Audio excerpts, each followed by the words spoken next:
சாதாரண குடும்பத்தில் பிறந்து மாணவர் அரசியலில் ஈடுபட்டு கடுமையான போராட்டங்களுக்கு பிறகு எவ்வாறு தேசிய தலைவராக உயர்ந்தார் என்பதை நன்கு முக்கிய பகுதி அடிப்படையில் பார்க்க போகின்றோம். ஆரம்ப வாழ்க்கை அவருடைய சிறுவயது.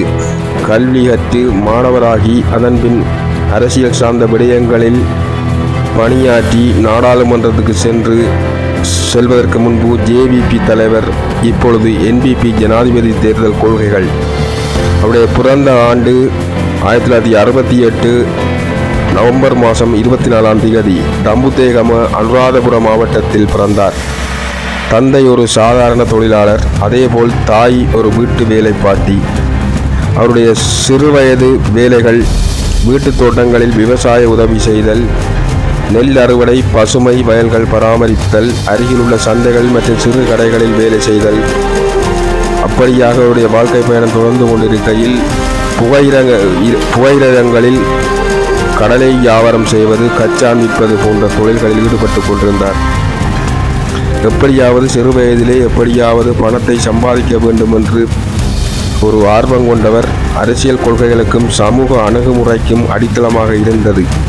ஆரம்ப பள்ளி தம்புதேகம பிரைமரி மத்திய மகா வித்தியாலயம், ஏ-லெவல் அறிவியல் கணிதம் பல்கலைக்கழகம் யூனிவர்சிட்டி ஆஃப் கலனி. மாணவர் அரசியல் தொடக்கம் 1988 ஜேவிபி மாணவர் பிரிவில் சேர்ந்தார். 1995 தேசிய ஒருங்கிணைப்பாளராக பணியாற்றினார்.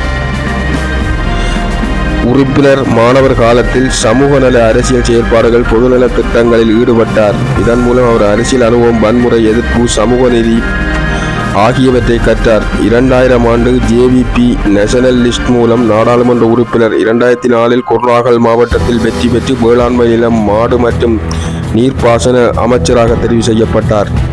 2008 ஜேவிபி பாராளுமன்றத்தில் குரூப் தலைவராக நியமிக்கப்பட்டார். 2010ஆம் ஆண்டு மீண்டும் நேஷனல் லிஸ்ட் மூலம் நாடாளுமன்ற இடம் பிடித்தார். 2014 ஜேவிபி தலைவராக தேர்வு செய்யப்பட்டார்.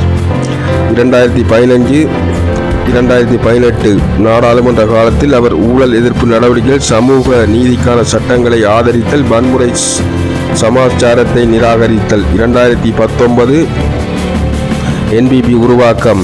பல கட்சிகள் மற்றும் சமூக அமைப்புகளை இணைத்து கூட்டமைப்பை உருவாக்கினார். ஜனாதிபதி தேர்தலில் போட்டியிட்டு 3ஆம் இடம் 3% வாக்குகளை பெற்றார். இதன் மூலம் அவர் பொதுமக்களின் நம்பிக்கையை பெற்றார். அரசியல் மாற்றத்தின் அடையாளமாக விளங்கிக் கொண்டார்.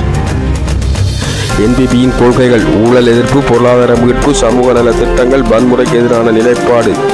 2024ஆம் ஆண்டு ஜனாதிபதி தேர்தல். மக்களை பாரம்பரிய அரசியல் குடும்பத்தை மறந்து அனுரகுமார திசாநாயக்கு வாக்களித்தார்கள். வெற்றி 42% வாக்குகள். 22 டிசம்பர் 2024 9வது செயல் ஜனாதிபதியாக பதவியேற்றார்.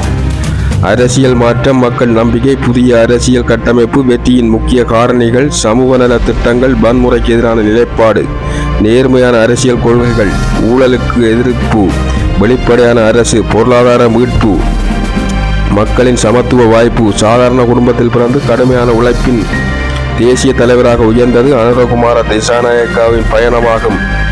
அவருடைய பொறுப்பு, விடாமுயற்சி, சமூக நல உணர்வு ஸ்ரீலங்காவின் அரசியல் வரலாற்றில் தனித்துவமான முன்னேற்றத்தை கொண்டு வந்திருக்கின்றது. அடுத்து வரும் எங்களுடைய காணொளி ஒரு செய்தி பார்வையோடு அலசலும் ஆராய்தல். நாட்டில் நடக்கின்ற அத்தனை பிரச்சனைகளும் அப்படியே நேருக்கு நேர் கொண்டு வரப்போகின்றோம்.